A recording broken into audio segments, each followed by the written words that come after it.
Assalamualaikum warahmatullahi wabarakatuh. Alhamdulillah, nahmaduhu wa nasta'inuhu wa nastaghfiruh wa na'udzu billahi min shururi anfusina wa min sayyiati a'malina. Man yahdihillahu fala mudilla lah wa man yudlil fala hadiya lah. Ashhadu an la ilaha illallah wahdahu la syarika lah wa ashhadu anna Muhammadan 'abduhu wa rasuluh. Allahumma salli wa sallim ala Muhammad wa ala alihi wa sahbihi ajma'in. Ya ayyuhalladzina amanu taqullaha haqqa tuqatih wa la tamutunna illa wa antum muslimun. Ya ayyuhan nasu taqu rabbakumul ladzi khalaqakum min nafsin wahidah wa khalaqa minha zawjaha wa batha minhuma rijalan katsiran wa nisaa'a. واتقوا الله الذي تساءلون به والأرحام إن الله كان عليكم رقيبا يا أيها الذين آمنوا اتقوا الله وقولوا قولا سديدا يصلح لكم أعمالكم ويغفر لكم ذنوبكم ومن يطع الله ورسوله فقد فاز فوزا عظيما فإن أصدق الحديث كتاب الله وخير الهدي هدي محمد وشر الأمور محدثاتها وكل محدثة بدعة وكل بدعة ضلالة أما بعد. Muslimin dan muslimat yang dirahmati oleh Allah Subhanahu wa taala sekalian, alhamdulillah malam ini kita dapat berhimpun sekali lagi bersama-sama untuk kita sambung balik kuliah kita menggunakan kitab uh, Al-Adabul Mufrad karya Al-Imam Al-Bukhari rahimahullahu taala. InsyaAllah malam ni kita nak sambung bacaan kita pada bab yang ke-115. Siapa ada buku boleh tengok bab 115. Bab in kana kulla ma'rufin sadaqah. Bab inna kulla ma'rufin sadaqah. Bab pada membicarakan bahawasanya setiap daripada perkara baik itu adalah dianggap dalam Islam sebagai sedekah. Hadis nombor 224. Kata Al-Imam Al-Bukhari rahimahullah, haddatsana Ali ibn Ayyash qala haddatsana Abu Ghassan qala haddatsani Muhammad ibn al-Munkadir an Jabir ibn Abdullah radhiyallahu anhuma anin Nabi sallallahu alaihi wasallam qala kullu ma'rufin sadaqah. Yang bermaksud, kata Al-Imam Al-Bukhari, Ali bin Ayyash telah menyampaikan kepada kami. Dia berkata, Abu Ghassan telah menyampaikan kepada kami. Dia berkata, Muhammad bin Al-Munkadir telah menyampaikan kepada saya daripada Jabir bin Abdullah Al-Ansari daripada Nabi sallallahu alaihi wasallam. Nabi bersabda, kullu ma'rufin sadaqah. Setiap daripada perkara yang ma'ruf adalah sedekah. Sebelum ni saya telah pun huraikan makna perkataan ma'ruf. Siapa ingat lagi kalau kuliah yang lepas, masa kuliah lepas tu saya hurai dah. Ya. Di mana perkataan ma'ruf ini diambil daripada perkataan arafa. Apa itu arafa? Arafa ialah mengetahui.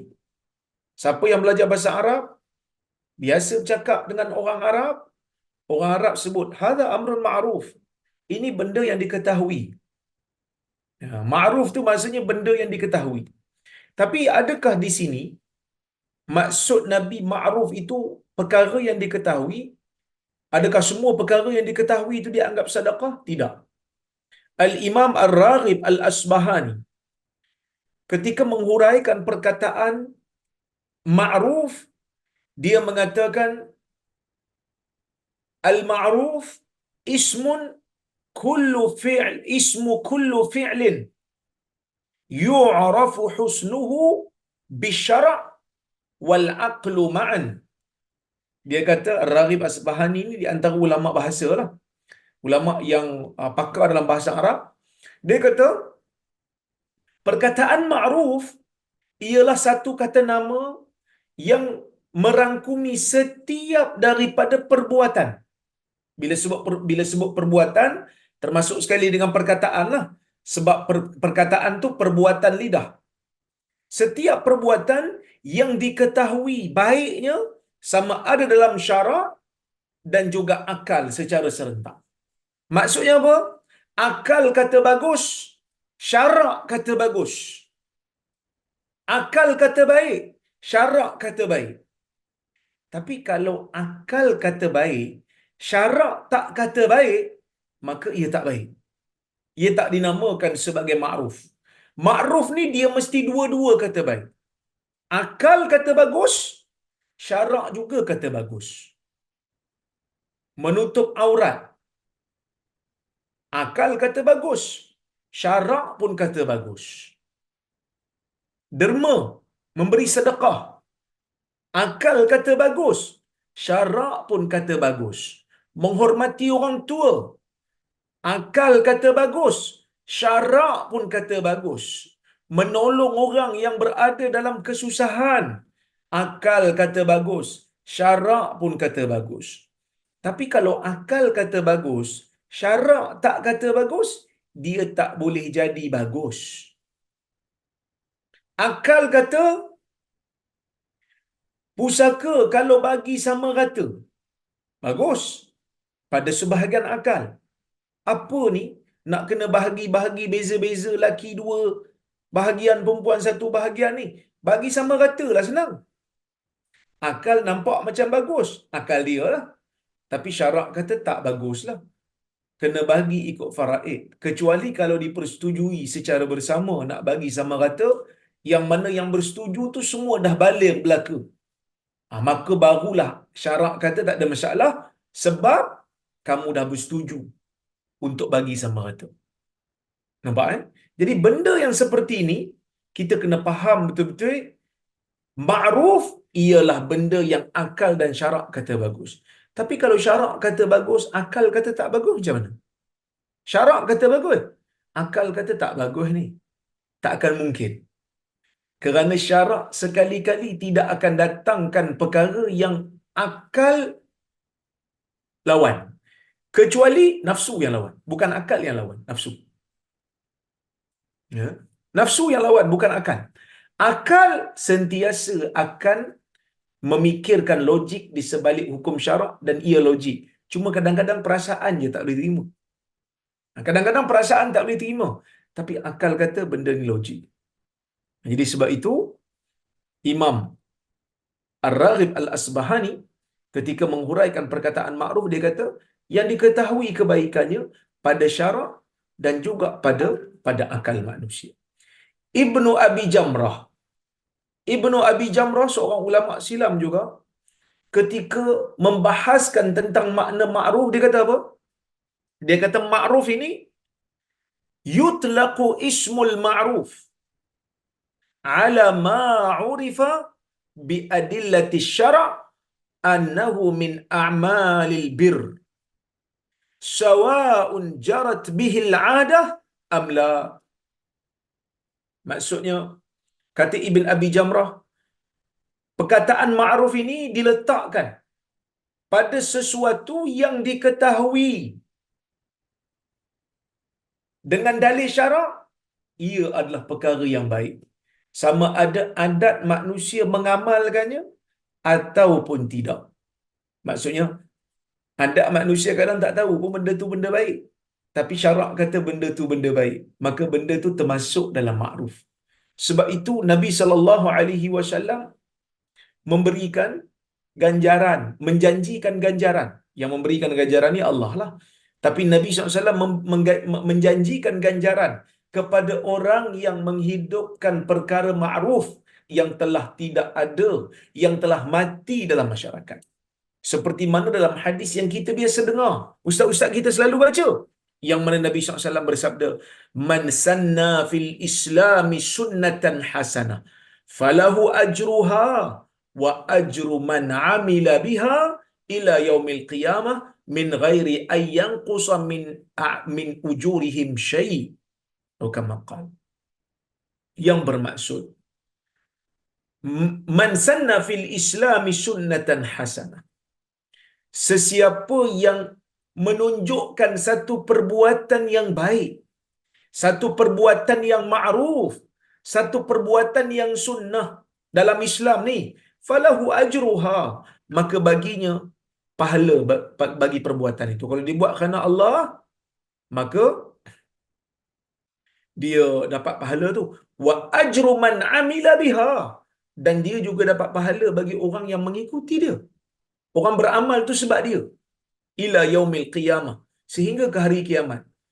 Tapi pahala orang yang ikut tu tak berkurang lah. Bukan bermakna bila dia dapat pahala setiap orang ikut dia, pahala orang yang ikut dia tu akan dipecah dua. Tak. Pahala orang yang beramal tu penuh.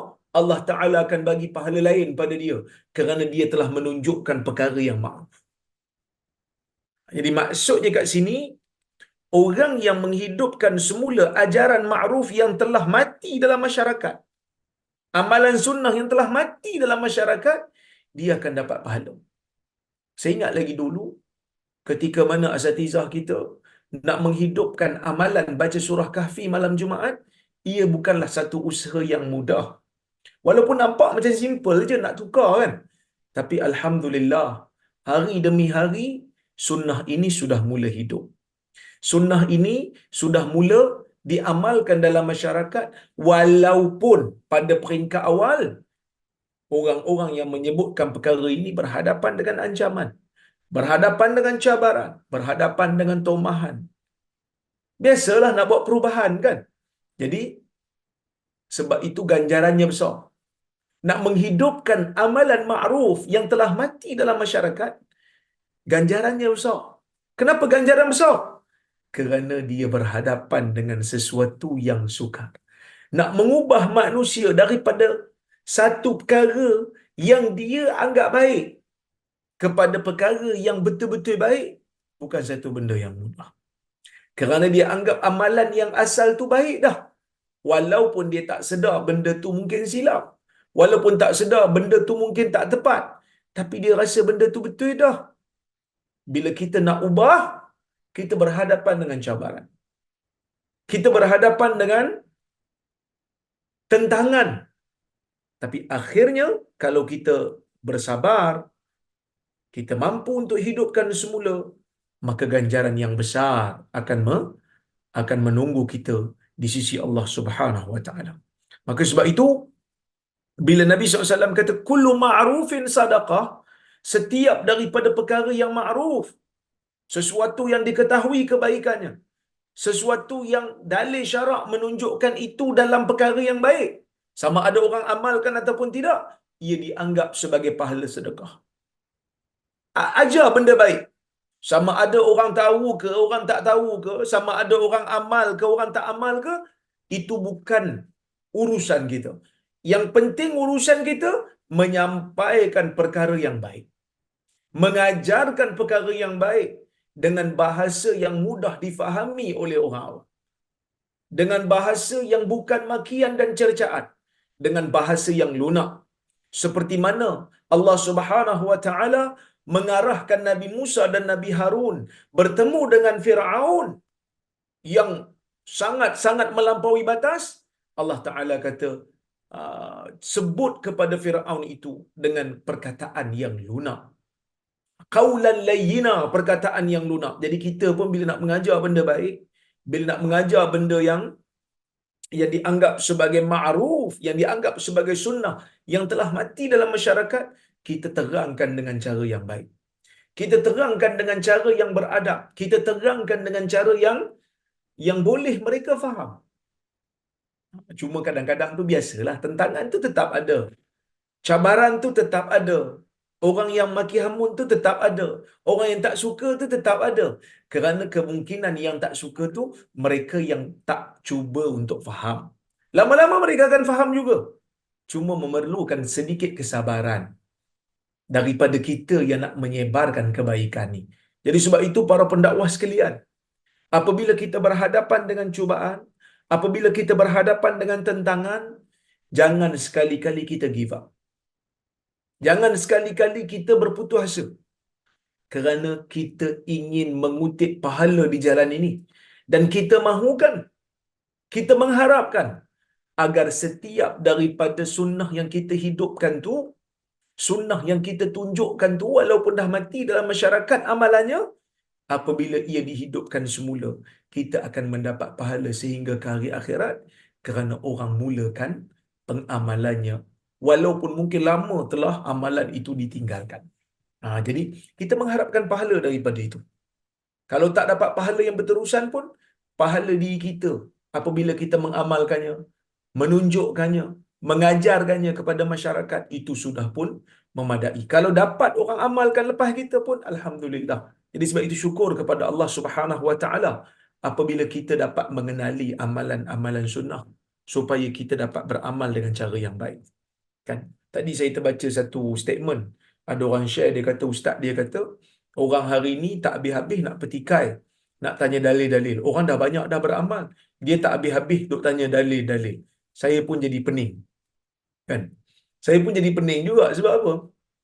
Sebab pertama, betul, kita akui orang awam tidak wajib mengetahui dalil. Betul, itu kita setuju. Tetapi kalau orang awam nak tahu dalil, bagi tahu je lah. Pasal apa kita nak pergi bantah pula? Dia nak tahu. Contoh, isteri masak kat rumah, suami makan, dihidangkan makanan tu pada suami. Suami makan makanan tu, suami kata, sedap awak masak ni. Apa yang awak bubuh ni? Cuba tolong bagi tahu kat saya. Awak bubuh apa dalam makanan ni? Takkan isteri nak kata, abang jangan cakap banyak, abang bukan reti masak. Makan je lah apa yang saya masak. Makan je apa yang saya letak. Dia kata, iyalah, awak masak sedap sangat, saya nak tahulah apa bahan yang awak letak. Sekadar nak tahu, memang tak perlu tahu pun. Bukan tak wajib tahu, tapi memang tak wajib tahu pun, tapi sekadar nak tahu. Itu kalau isteri masak, yang tak ada apa-apa fadilat pun. Tapi kalau orang awam nak tahu dalil daripada Quran dan Sunnah, dia nak tahu. Dia nak dengar kalam Allah yang menyuruh dia. Dia nak dengar kalam Rasul yang menyuruh dia buat benda tu. Apa salah kita bagi tahu kat dia? Kerana Nabi SAW menjanjikan keceriaan orang yang mendengar kalam Nabi SAW. Naddarallahu imra'an sami'a maqalati wa wa'aha wa hafizaha wa addaha kama sami', farubba muballighin aw amin sami', atau kama qala. Nabi kata, Allah menceriakan wajah orang yang mendengar kalamku, menghafalnya, memahaminya dan menyampaikannya kepada mereka yang tidak mendengarnya. Kerana berkemungkinan orang yang disampaikan kepadanya hadis itu lebih faham daripada orang yang menyampaikan. Jadi kalau dia nak dengar kalam Rasul, sekadar kita ingat, kita bagi tahulah. Tapi kalau kita tak ingat, just bagi tahulah. Minta maaf, saya tak ingat, nanti saya balik, saya semak balik. Tak perlu pun nak bita lebih-lebih. Tak perlu pun nak petikai orang. Nak tahu dalil sangat, tak beramal pun. Kita tahu mana dia pun tak beramal ni. Kita tahu mana yang mereka ni tak beramal. Kadang-kadang kita kena muhasabah diri kita. Kita yang tak hafal dalil ke, ataupun mereka yang tak nak beramal? Orang nak tahu dalil ni, orang nak belajar. Jangan matikan semangat belajar dia tu. Dan tok-tok guru ni pun, sebelum daripada menjadi tok guru, mereka juga orang awam yang tak tahu dalil juga asalnya. Dah kalau dia orang nak belajar, kita dulu pun belajar juga. Kita dulu pun tak tahu dalil, kita pun tanya tok guru kita, apa dalilnya? Tok guru kita tak ada pula nak petikai, kata, hang tahu dalil buat apa? Nak tahu dalil buat apa? Orang beramal. Engkau tak payah nak tahu dalil. Asyik nak petikai dalil amalan orang aja. Apa punya alasannya? Bagi tahu saja. Bagi tahu saja dalilnya apa kalau kita tahu. Kalau tak tahu, balik saya. Tak menjadi satu aib pun kalau kita sebut pada orang yang belajar dengan kita, saya tak pasti, saya tak ingat, saya tak tahu, nanti balik saya semak. Itu bukan satu benda yang aib. Kena ajar masyarakat untuk terima ustaz ni, dia bukan semua benda dia tahu. Itu benda yang kita kena terima hakikat. Saya pun sama, mana-mana orang pun sama. Kadang-kadang ada benda orang tanya kita, kita pun tak pasti. Dia balik saya semak. Kan ada kita baca tapi kita lupa. Kan? Jadi benda tu benda yang biasa. Jadi tak perlu untuk bitter. Tak perlu untuk trigger. Tak perlu untuk rasa tak selesa bila orang datang minta. Tapi ialah kalau dia datang tu dalam keadaan adab pun teruk. Dari mana dalil? Dari mana? Tu tak boleh lah. Kita bagi tahulah adab. Tapi kita kata, Ustaz sebut benda ni, boleh tak saya tahu dalilnya? Itu kan pertanyaan dengan beradab tu. Kan? Bila pertanyaan dengan beradab, kita jawablah dengan beradab. Okey? Baik. Kemudian, kita pergi kepada hadis yang berikutnya, 225. Kata Al-Imam Al-Bukhari rahimahullah, haddatsana Adam ibnu Abi Iyas, qala haddatsana Syu'bah, qala haddatsani Sa'id ibni Sa'id ibnu Abi Burdah ibni Abi Musa an abihi an jaddihi qala qala an-nabiy sallallahu alaihi wasallam ala kulli muslim sadaqah qalu fa in lam yajid qala falyatamil biyadayhi fayanfa'u nafsahu wa yatasaddaq qalu fa in lam yastati' aw lam yaf'al qala fayu'inu dhal hajatil malhuf qalu fa in lam yaf'al qala fayamuru bil khair aw ya'muru bil ma'ruf qalu fa in lam yaf'al qala fayumsiku 'anil syarr fa innahu lahu sadaqah. Hadis ni merupakan hadis yang sahih. Imam Bukhari juga meriwayatkan hadis ini dalam sahihnya. Ya, baik. Maksudnya Al-Imam Al-Bukhari berkata, Adam bin Abi Iyas telah menyampaikan kepada kami. Dia berkata Syu'bah telah menyampaikan kepada kami. Dia mengatakan Sa'id bin Abi Burdah bin Abi Musa telah menyampaikan kepada saya daripada ayahnya, daripada datuknya. Dia berkata, datuk ni Abu Musa Al-Ash'ari, sahabat Nabi sallallahu alaihi wasallam yang datang daripada Yaman, ya. Dia kata, Abu Musa kata, qala an-nabiy sallallahu alaihi wasallam. Nabi sallallahu alaihi wasallam bersabda. Apa sabda Nabi? Ala kulli muslim sadaqah. Ke atas setiap muslim ada tanggungjawab sedekah. Ke atas setiap muslim ni ada tanggungjawab sedekah. Di sini para ulama berbahas. Bila disebut ke atas setiap muslim tu ada tanggungjawab sedekah, adakah ia bermakna wajib ataupun sunat? Kan? Wajib ke sunat? Bila kata ke atas setiap muslim tanggungjawab sedekah, nampak macam wajib. Tapi para ulama seperti mana yang dinyatakan oleh pengarang kitab Al-Bahru, saya lupa, Atyubi. Nama pengarang tu Atyubi. Dia mensyarahkan Sahih Muslim. Dia Al-Bahrul Muhit Al-Thajjaj. Syarah Sahih Muslim Ibn Al-Hajjaj. Dia mengatakan di sini, para ulama menyatakan gaya bahasa ni boleh merujuk kepada wajib, boleh juga merujuk kepada sunat. Tapi dalam riwayat ni, ia merujuk kepada sunat. Sebab apa merujuk kepada sunat? Sebab dia boleh berganti-ganti. Tak boleh buat yang ni, Nabi kata buat yang ni. Tak boleh buat yang ni, Nabi kata buat yang ni. Bila benda tu boleh diganti-ganti, ia merupakan qarinah, petanda yang menunjukkan ia bukanlah satu kewajipan. Dan dalam syarak ni ada orang yang tak mampu buat semua ni. Bila mana dia miskin, dia tak mampu buat semua ni, dia tetap dianggap tidak berdosa kerana dia tak mampu. Okey. Itu salah satu yang disebut oleh para ulama. Maka Nabi SAW sebut ke atas setiap Muslim ni ada tanggungjawab untuk bersedekah. Kenapa ada tanggungjawab untuk bersedekah? Kerana kita hidup dalam dunia ni, Allah Ta'ala bagi nikmat lebih daripada apa yang kita usaha. Setiap daripada kita ni kadang-kadang usaha sikit je. Tapi Tuhan bagi lebih. Kan? Usaha sikit Tuhan bagi lebih. Kita tanam pokok umpamanya. Daripada biji buah, katalah ni, musim harum manis nak sampai. Kan? Kita tanam pokok, daripada biji itu satu kita tanam, dia menimbulkan buah yang banyak. Buah yang banyak tu, kita bayar ke setiap buah yang muncul tu? Ke kita letak baja je sikit? Kita tak bayar pun Tuhan bagi. Dan Tuhan bagi ni kadang-kadang bukan by per kapita. Bukan ikut kepala. Rumah ni ada 9 aja ahli rumah. 9 orang kata apa? Ahli keluarga. Jadi 9 biji sudah. Tuhan bila dia beri, dia beri lebih. Lebih daripada per kapita. Ini bukan bantuan kerajaan manusia ni. Ni bantuan kerajaan Tuhan. Ya, baik. Kemudian qalu fa illam yajid. Mereka berkata, jika dia tak dapati, dia tak mampu nak bersedekah. Dia tak mampu. Orang nak bersedekah ni, dia kena ada lebihan duit. Kerana sahabat ni dia faham, bila sebut perkataan sedekah, duit lah. Kan? Sedangkan hadis yang kita baca sebelum ni, Nabi kata, kullu ma'rufin sadaqah. Setiap daripada perkara baik, yang syarak kata baik tu sedekah. Tak kira lah dengan duit ke dengan apa ke.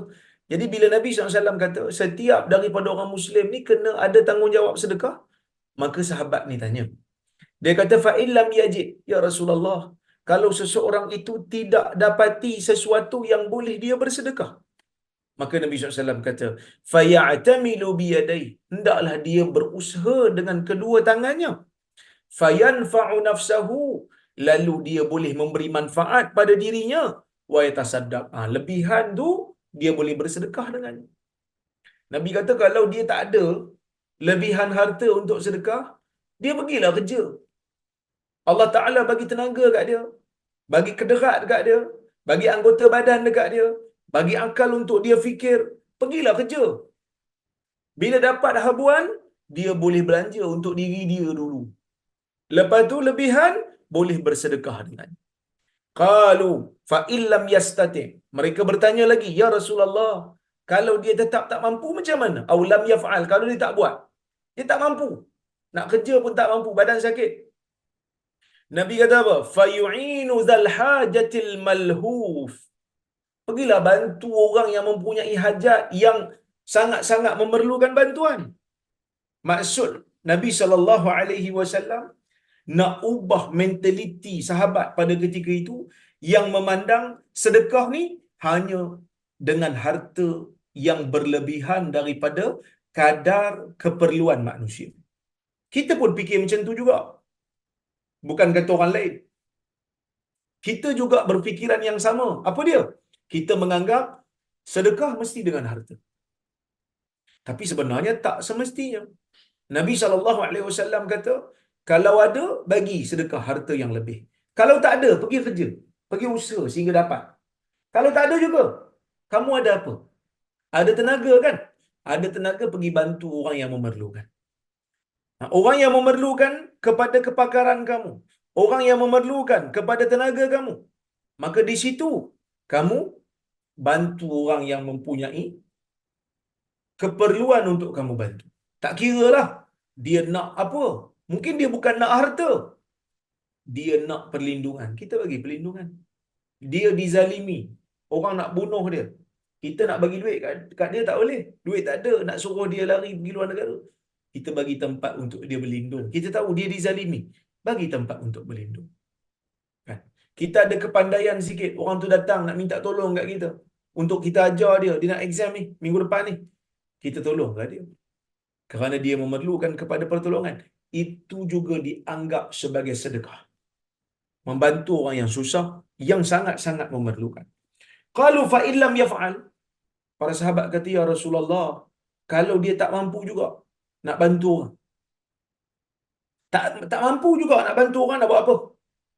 Kan? Maka Nabi SAW kata apa? Nabi kata, fayamuru bil ma'ruf. Fayamuru bil khair atau ya'muru bil ma'ruf. Kalau itu pun dia tak mampu nak buat. Dia tak mampu nak tolong orang. Dia kata, macam mana saya nak tolong Ustaz? Saya pun tak ada tenaga. Tak cukup tenaga saya ni. Maka Nabi SAW kata, kalau begitu, ajak orang buat benda baik. Ajak orang buat benda baik. Tapi kena pasti dululah benda baik tu. Kan? Kalau benda baik tu, kita je anggap baik. Syarak tak pernah kata ia baik. Kena hati-hati. Jadi nak ajar orang buat benda baik ni, dia tidak ada shortcut. Kita kena belajar dulu. Kena pasti dulu, benda ni benda baik. Barulah kita boleh ajak orang lain untuk dapat benda baik itu. Okey. Qalu fa illam yaf'al. Mereka kata, ya Rasulullah, kalau dia tak buat juga, nak ajak orang buat benda baik pun tak buat juga.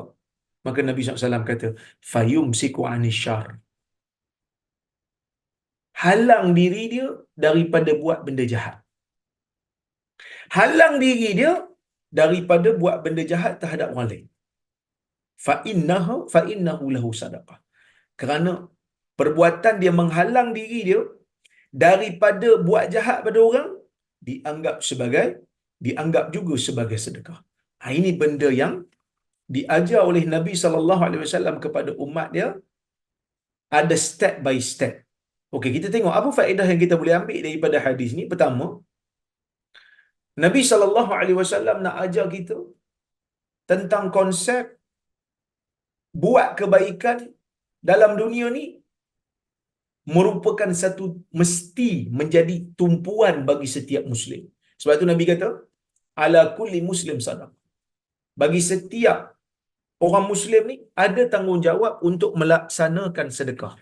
Sebab apa? Sebab saya sebut tadilah, nikmat yang kita dapat daripada Allah Ta'ala ni tak terhitung, tak terkira. Kita hidup dengan udara yang Allah Ta'ala beri dengan percuma. Kita hidup dengan degupan jantung yang Tuhan bagi tanpa bateri. Kan? Tak perlu letak bateri. Kalau ada orang letak bateri itu pun rare lah, sebab dulu dia tak pakai bateri, dia tak jaga kesihatan, dia pakai bateri lah. Tapi kebanyakan orang yang sihat, majoriti manusia hidup dalam dunia ni, jantung dia berdegup, tak ada bateri. Percuma Allah Ta'ala bagi. Free of charge. Jadi bila free, macam mana kita nak tunjuk rasa syukur? Kita buat benda baik. Allah Ta'ala tak perlu benda baik kita tu. Bila kita buat benda baik, menunjukkan kita rasa syukur pada Allah, Allah akan beri pahala pada kita atas kebaikan yang kita buat. Dan Nabi SAW nak bagi tahu, sedekah ni tak hanya terhad kepada harta lebihan yang kita ada sahaja. Bahkan setiap daripada perkara yang mengandungi kebaikan dianggap sebagai sedekah. Dan sedekah yang terbit daripada kebaikan ni ada dua kategori. Satu, kebaikan yang terkena kebaikan tu pada orang lain. Contoh, bila Nabi SAW kata, dia pergi kerja, dia dapat duit tu dia belanja untuk diri dia, lebihan tu bagi pada orang. Ni clear. Orang dapat pemberian harta lebih yang dia ada.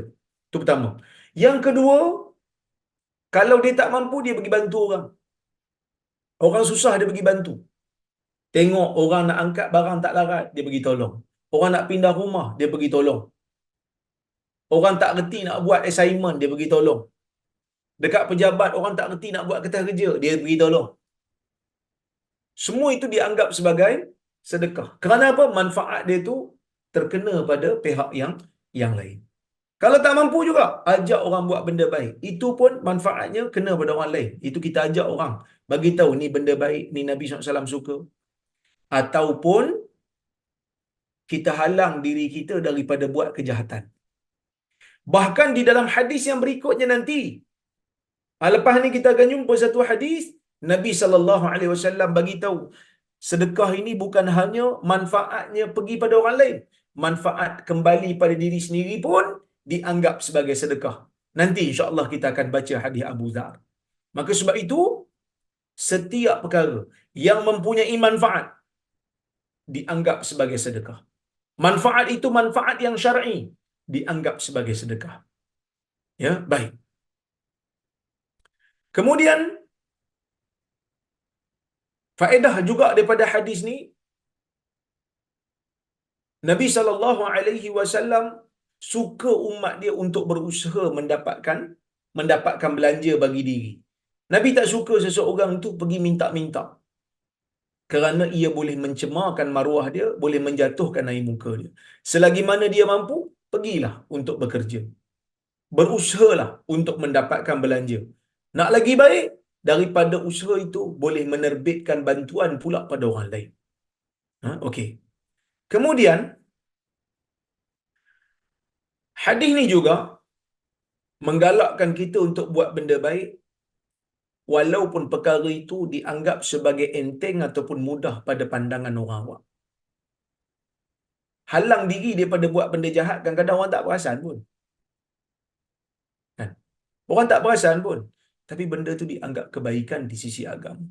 Cuma para ulama sebahagiannya menyebutkan, nak dapat pahala untuk menghalang diri daripada buat benda jahat ni, dia halang diri dia, dia tinggalkan benda jahat tu kerana taat pada Allah. Maksudnya ada niat di situ. Kalau semata-mata ditinggalkan tapi dia tidak ada niat untuk taat pada Allah, taklah berdosa tapi tak menimbulkan pahala. Jadi kalau seseorang tu ditinggalkan satu benda haram, kalau orang tanya, kenapa orang tinggalkan benda haram ni? Aku taat pada Tuhan. Dapat pahala. Dia taat pada Tuhan, dia dapat pahala di situ. Kerana ketaatan dia kepada Allah Subhanahu wa taala. Okey.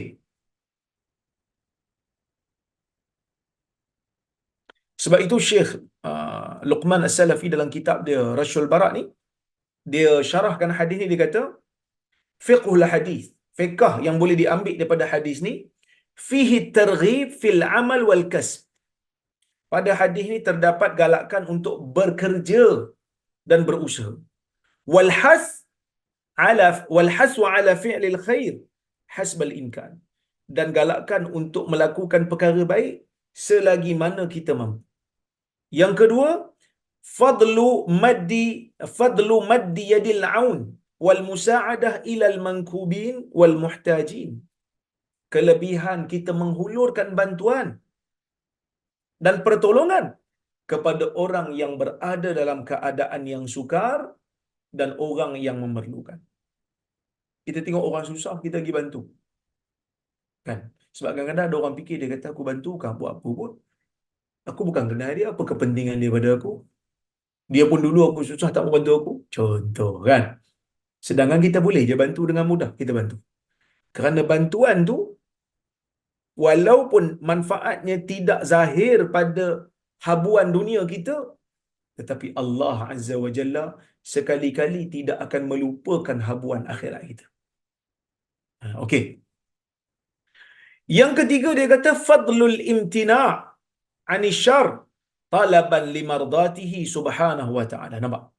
Kelebihan menjauhkan diri daripada kejahatan kerana mengharapkan keredaan Allah. Contohlah kan, kalau orang tanya, siapa hang tak makan khinzir? Dia kata saya tak makan khinzir ni sebab saya tak makan khinzir ni sebab saya tak suka khinzir. Ada beza dengan orang kata, siapa hang tak makan khinzir? Saya tak makan kerana Allah Ta'ala tak benarkan saya makan, dia haram. Yang nombor dua tu dapat pahala. Kerana dia halang diri dia daripada makan kerana Allah halang dia. Kerana dia taat kepada Allah, kerana dia nak dapat keredaan Allah. Yang ni dapat pahala. Baik. Yang keempat, ismu sadaqah yaqa'u ala kulli naw'in minal ma'ruf. Nama sedekah ni terletak pada setiap perkara yang dinamakan sebagai ma'ruf. Dan saya dah hurai dah sebelum ni, perkataan ma'ruf tu dikenali. Tadi saya dah masukkan juga beberapa tafsiran, definisi ma'ruf daripada ulama-ulama. Tetapi nak mudah faham, Allah Subhanahu wa taala ni, ya, Allah Subhanahu wa taala ni ketika menciptakan kita, Allah Taala telah letakkan dalam jiwa kita ni fitrah. Sebab itu Nabi SAW sebut kan, ma min mauludin yuladu illa yuladu 'alal fitrah. Fa abawahu yuhawidani au yunassirani au yumajjisani, kama qala. Nabi SAW mengatakan tidak ada bayi yang lahir dalam dunia ni melainkan dia lahir di atas fitrah. Maka kedua ibu bapanya lah yang menjadikan dia itu Yahudi. Kedua ibu bapanya lah yang menjadikan dia itu Nasrani. Kedua ibu bapanya lah yang menjadikan dia itu Majusi. Kenapa Nabi tak sebut Islam? Kerana Islam tu di awal, iaitu fitrah. Fitrah itu ada dalam jiwa insan. Yang mana apabila fitrah itu melihat kebaikan yang dibawa oleh Islam, fitrah tu tak ingkar. Sebab tu dalam jiwa kita ni, apa saja, kan, dalam jiwa kita ni, apa saja hukum Islam yang datang pada kita, yang sahih daripada Allah, yang sahih daripada Nabi, kita tak rasa pelik. Kita tak rasa nak bantah. Sebab apa? Sebab ia selari dan sesuai dengan fitrah kita. Fitrah kita kenal benda. Fitrah kita kenal benda ni. Okey. Kita masuk kepada hadis yang berikutnya, iaitu hadis nombor 226.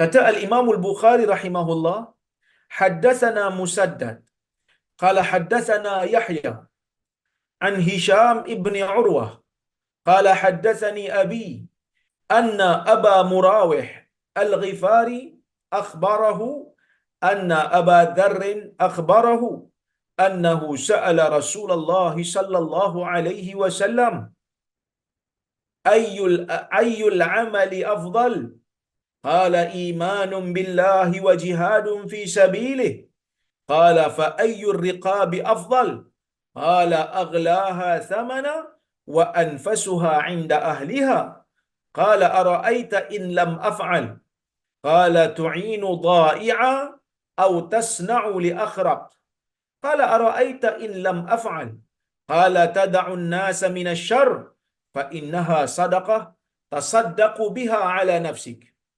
Hadis ni sahih.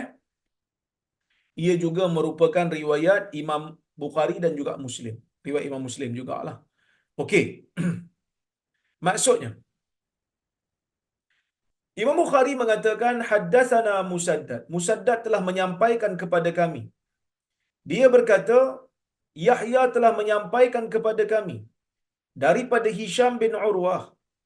Dia mengatakan ayah saya telah menyampaikan kepada saya, sesungguhnya Abu Murawih Al-Ghifari telah menyampaikan kepadanya, sesungguhnya Abu Dhar telah mengkhabarkan kepadanya bahawasanya dia bertanya kepada Rasulullah sallallahu alaihi wasallam. Abu Dhar dia bertanya Rasulullah sallallahu alaihi wasallam, ayyul amali afdal? Mana satu amalan yang paling baik? Mana satu amalan yang paling baik? Abu Dhar tanya. Maka Nabi SAW mengatakan, imanum billah. Keimanan kepada Allah. Yang ni boleh saya kata, kebaikan secara mutlak. Kenapa? Kerana dengan imanlah, amalan yang lain itu menjadi amal soleh. Kerana, kalau tidak ada iman, maka amalan kita tu tidak sekali-kali akan dikira sebagai kebaikan. Kalaulah kata kita ni tak tahu tentang rukun iman, tak berimanlah kepada Allah Ta'ala ni, amalan yang kita buat, kebaikan yang kita buat, semuanya akan jadi debu yang berterbangan.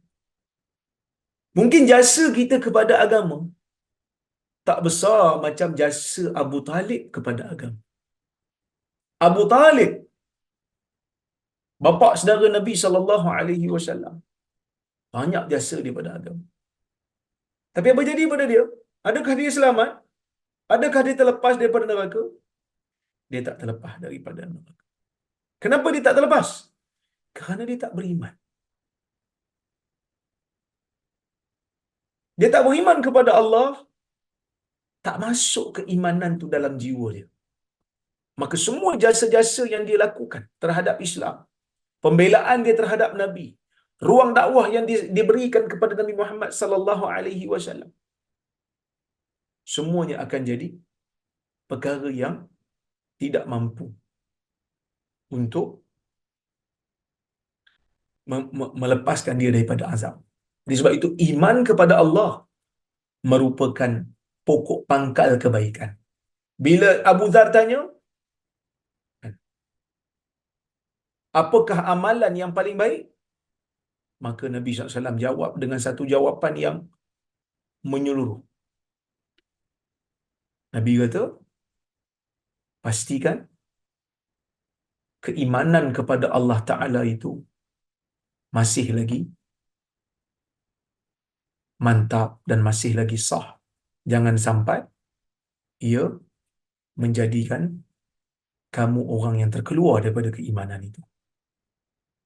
Dalam sejarah, di zaman jahiliyah, ada seorang yang dinamakan sebagai Ibnu Juda'an. Di zaman jahiliyah, buat benda baik, memuliakan tetamu, buat baik pada jiran, menghubungkan silaturahim. Tapi dia tak beriman kepada Allah Azza wa Jalla. Dia tidak bertauhid kepada Allah. Maka sebab itu, Aisyah ketika bertanya kepada Nabi sallallahu alaihi wasallam, Aisyah kata apa? Dalam Sahih Muslim, Aisyah kata, "Ya Rasulullah, Ibnu Jud'an kana fil jahiliyah yasilur rahim wa yut'imul miskin. Fahal zalika nafi'u?" Ya Rasulullah, Jud'an ni masa zaman jahiliyah ni, dia menghubungkan hubungan silaturahim, beri makan kepada orang miskin. Adakah ia memberi manfaat? Beri manfaat tak semua perbuatan itu di zaman jahiliyah? Nabi kata apa? La yanfa'u. Semua itu tidak memberikan manfaat. Innahu lam yaqul yauman, kerana sesungguhnya sekali pun dalam sehari pun dia tak pernah kata Rabbighfirli khati'ati yaumiddin. Wahai Tuhan, ampunkan dosa saya pada hari pembalasan. Maksudnya tak beriman pada Allah. Ibn Juna'an ni tak beriman kepada Allah. Iman dia tak beres. Maka apa saja kebaikan yang dia buat, bukan kita nafikan kebaikan tu. Kebaikan tu adalah kebaikan.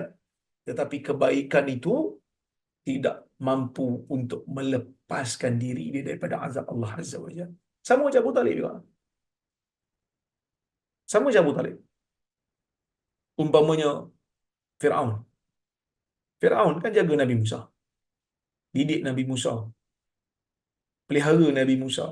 Itu jasa tu. Tapi dikira ke jasa tu? Tak dikira lah. Sebab apa tak kira? Sebab dia tak beriman. Ya?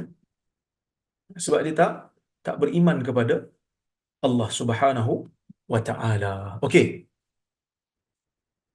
Kemudian bila Nabi kata imanun billah, beriman kepada Allah, wa jihadun fi sabilih, dan berjihad di jalannya. Berjihad di jalan Allah ni, biasa bila sebut jihad fi sabilillah, maksudnya perang. Kebiasaan. Kenapa ini dipanggil sebagai yang paling afdal? Kerana agama tidak akan tertegak dalam diri kita melainkan dengan keimanan.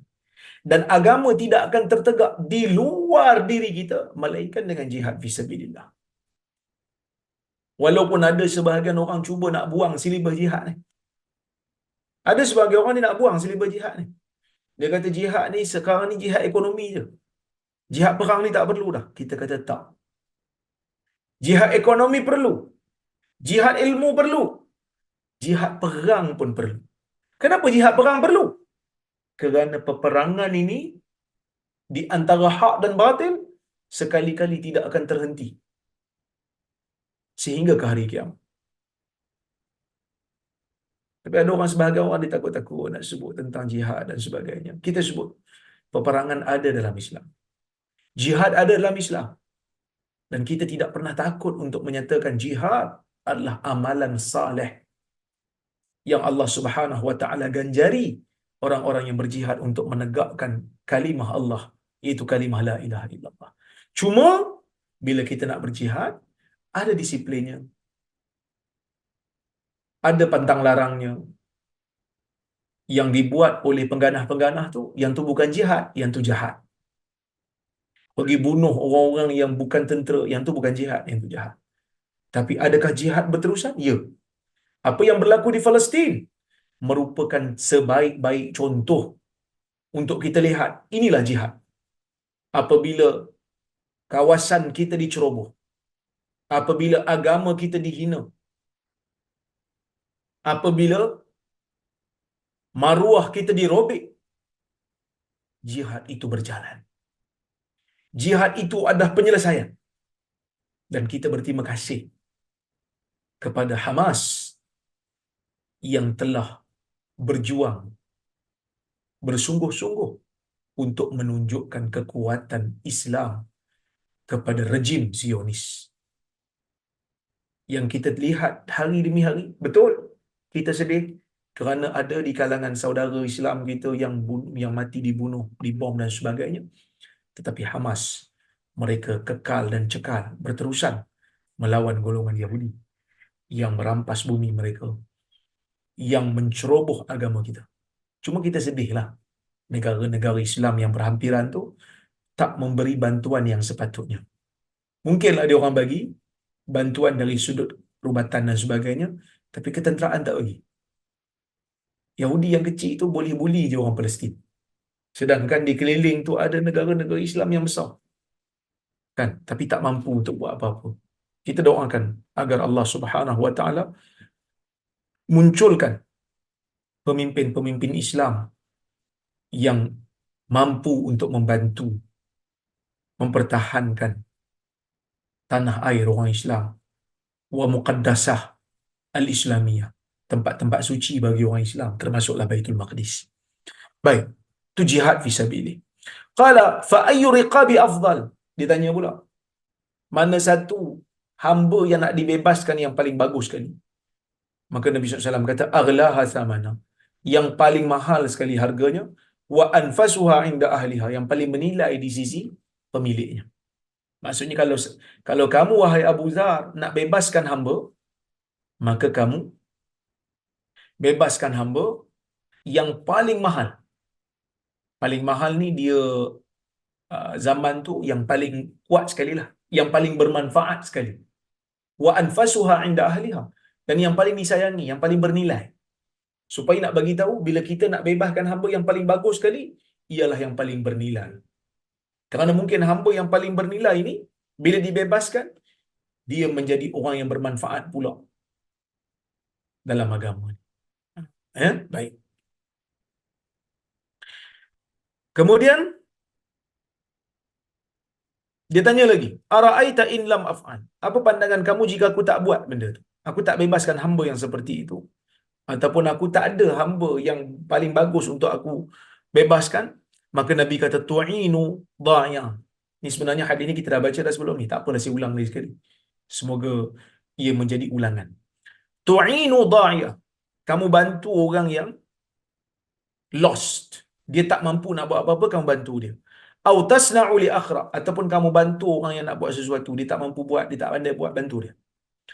Qala ara'aita illa maf'al? Apa pandangan kamu jika aku tak buat benda tu? Qala tad'un nasa minasyarr. Kamu tinggalkan manusia. Jangan buat kejahatan pada manusia.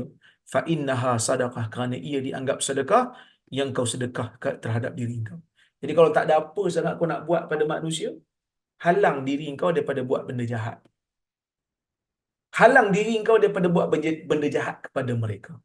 Sama ada kau mengasingkan diri kau daripada mereka kerana kau bimbang kejahatan tu akan kena pada mereka, ataupun kau tahan diri bila nak bercampur dengan mereka. Okey. Hadis nombor 227.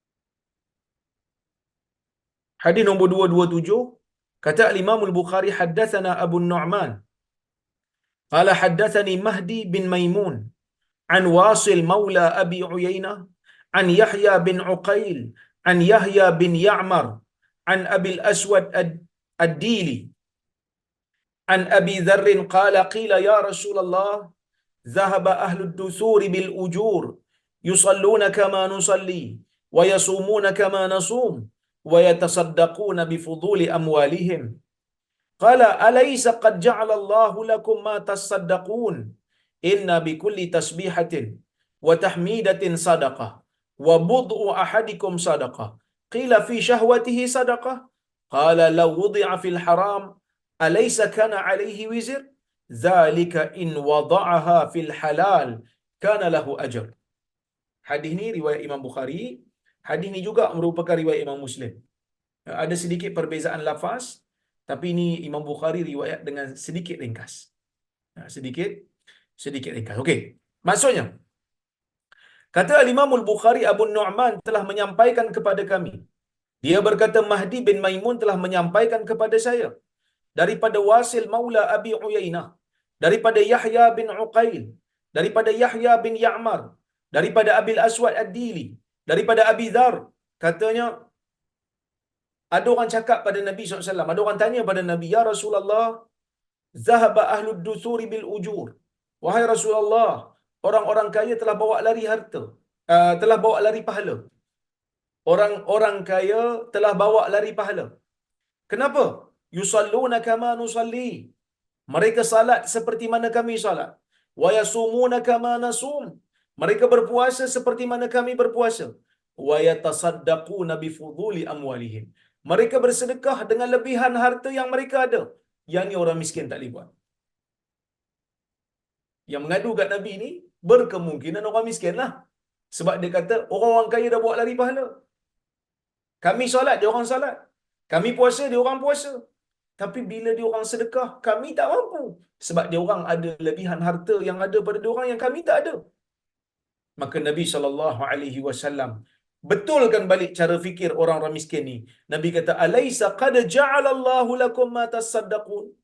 Tidakkah Allah telah menjadikan sesuatu yang boleh kamu bersedekah?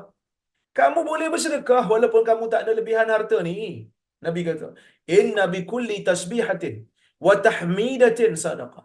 Bagi setiap ucapan tasbih, subhanallah, bagi setiap ucapan takbir, setiap ucapan tahmid, alhamdulillah, sedekah.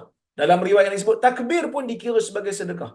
Perkataan la ilaha illallah juga dianggap sebagai sedekah. Wa fi budhi ahadikum sadaqah. Pada kemaluan isteri kamu pun ada sedekah. Terkejut sahabat dengar. Sahabat kata, fi syahwatihi sadaqah. Adakah pada syahwatnya dianggap sebagai sedekah? Kemaluan isteri itu maksud syahwat lah. Dia melepaskan syahwatnya. Adakah itu juga dianggap sebagai sedekah? Nabi kata, la wudi'a fil haram. Kalau dia lepaskan syahwatnya pada perkara yang haram, alaysa kana alaihi wizr? Bukankah dia akan dapat dosa? Wa kadzalika, ataupun dzalika in wada'aha fil halal kana lahu ajr. Begitu jugalah kalau dia letakkan pada perkara yang halal, maka dia akan dapat pahala. Maka Nabi SAW dalam hadis ni, ya, dalam hadis ni Nabi SAW mengajar umat dia untuk melakukan kebaikan sekadar yang dia mampu. Kalau dia tak ada harta, dia boleh bersedekah dengan apa yang dia ada. Bersedekah dengan apa? Bersedekah dengan buat zikir. Kalau tak mampu nak buat, orang kata apa, tak mampu nak zikir banyak-banyak, buat amar ma'ruf nahi munkar. Dalam riwayat yang disebut wa amrin ma'ruf wa nahyan 'anil munkar. Buat benda ma'ruf, cegah benda munkar, itu dianggap sebagai sedekah. Jadi maksudnya kat sini, ruang untuk buat kebaikan tu banyak. Ruang untuk buat kebaikan itu sangat-sangat banyak. Cuma kita je kena pilih nak yang mana satu. Kita pilih yang mana yang menjadi, orang kata apa, pilihan kita, supaya kita dapat buat dengan cara yang terbaik. So jangan mengeluhlah, kerana pintu kebaikan itu sangat-sangat banyak. Cuma kita pilih yang mana satu yang kita berkenan. Wallahu ta'ala a'lamu bissawab. Mudah-mudahan ada manfaat kuliah kita pada malam ini. Insya-Allah, jika ada kesempatan yang lain, kita bertemu lagi. Saya nak save dulu.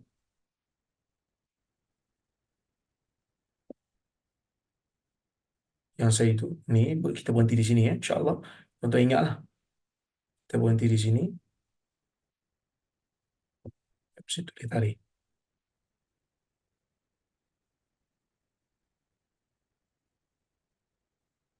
Okey.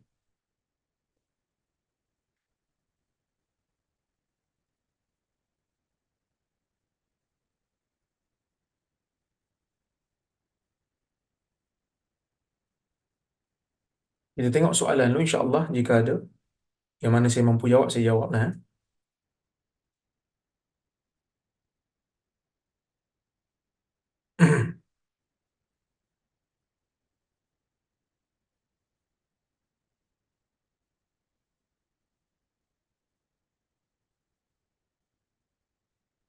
Assalamualaikum Ustaz. Waalaikumsalam. Ustaz, ada cakap di Malaysia tidak ada satu universiti yang mengajar ilmu ilal hadis. Adakah termasuk di Kuwait? Ya. Di Kuwait pun kami tidak mengajarkan setakat inilah, tapi insya-Allah dalam perancangan kita akan masukkan dalam subjek master nanti untuk coursework. Insya-Allah. Doakan. Ya, kita akan cuba untuk mengajar subjek ni. Assalamualaikum. Waalaikumsalam. Kalau nak tengok rakaman kuliah ni boleh tengok di mana? Yang ni kena tengok dah, kena minta dekat Kak Majini. Ni Kak Jini dah bagi dah. Dia dah bagi dah. Masih kat sini? Hmm. Ada link yang dibagi, boleh tengok di situ. Ustaz, bagaimana kita nak pastikan iman kita diterima? Dan bagaimana kita nak jaga iman supaya amal kita diterima? Pertama, kita kena jaga rukun iman. Dan kita kena melazimi kuliah-kuliah akidah. Supaya kita tahulah mana satu perkara yang boleh membatalkan iman kita. Jadi kita boleh hindarkan benda tu. Seperti mana kita belajar benda yang boleh membatalkan salat, begitu juga kita kena belajar benda yang membatalkan iman. Kerana bimbang, takut-takut kita dah langgar benda tu. Ya? Dan macam mana amal kita nak diterima? Amal nak diterima kerana keimanan kita lah. Dan kita kena banyak beramal untuk meningkatkan tahap keimanan kita. Assalamualaikum warahmatullahi wabarakatuh. Adakah hamba disyaratkan perlu beriman dulu sebelum dimerdekakan? Dalam hadis Nabi SAW memang ada tanya sahabat. Bila sahabat nak merdekakan hamba, dia akan tanya untuk uji keimanan dia. Kenapa Nabi tanya? Kerana afdalnya apabila kita nak bebaskan hamba, pastikan ia beriman. Itu afdal. Tetapi tidaklah bermakna kalau kita nak bebaskan hamba yang tidak beriman itu tidak sah. Dibenarkan juga untuk kita membebaskan hamba yang tidak beriman. Mungkin itu menjadi sebab untuk dia beriman pula. Tetapi afdalnya bebaskan hamba yang beriman.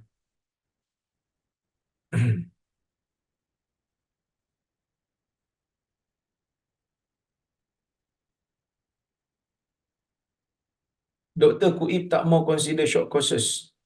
InsyaAllah kita dalam proses nak buat kursus micro credential.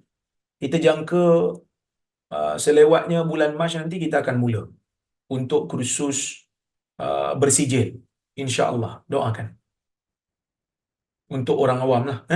Belajar secara bersistematik. Tapi ada exam lah, ada assignment dan sebagainya lah. Lulus yang tu dapat sijil, insyaAllah.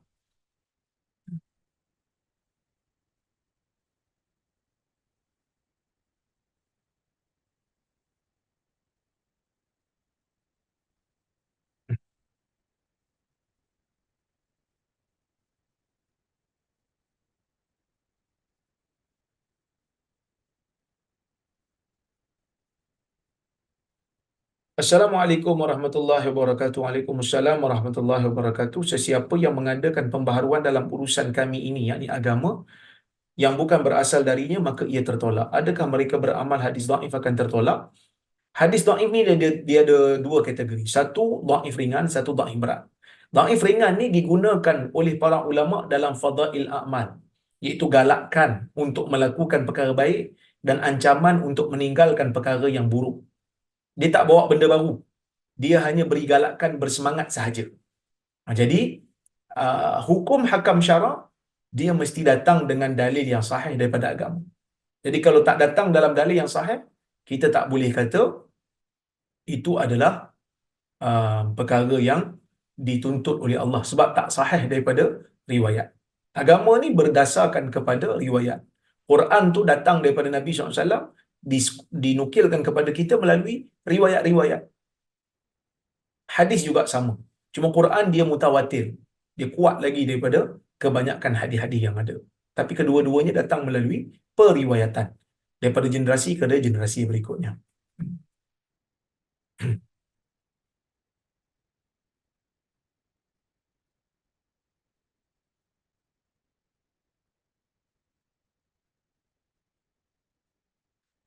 Okey, itu saja yang saya boleh jawab pada malam ni. Saya pun sebenarnya tuan-tuan suara tak berapa nak elok malam ni sebab tadi ada makan tadi tersedak. Mungkin lapar sangat agaknya tersedak. Jadi suara tak berapa nak okey. Mudah-mudahan suara esok ni okey lah kot. Suara saya ni insyaAllah mudah-mudahan. Jadi saya ucapkan terima kasih banyak pada semua yang hadir pada malam ni. Terima kasih banyak pada Global, pada Kak Majini, pada Dr. Azmi, pada Ustaz Reza dan semua tim Global yang betul-betul lumuh menganjurkan kuliah kita. InsyaAllah kita jumpa di lain masa. Saya mohon maaf terkasar bahasa tersilap kata. Aqulu qawli hadha wa astaghfirullahal azim li wa lakum. Wassalamualaikum warahmatullahi wabarakatuh.